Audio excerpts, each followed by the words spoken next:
The key not detected error in 2017-2020 Nissan Pathfinders occurs when the key fob's battery dies, preventing the car from recognizing it. A simple bypass exists. Inside the fob is a mechanical key. Remove it. On the driver's side, under the Start button, is a hidden slot covered by a small panel. Remove the panel.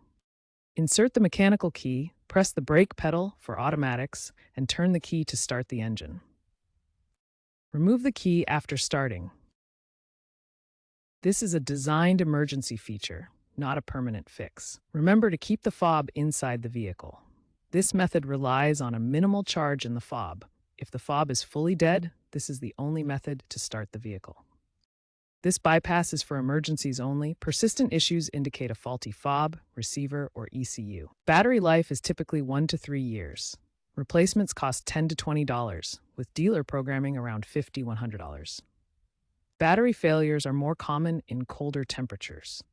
Newer vehicles are shifting towards digital authentication using smartphones or biometrics, which should reduce these issues. Trends indicate a rise in dead fob reports due to aging batteries, while future technology aims for rechargeable fobs and over-the-air updates for alerts.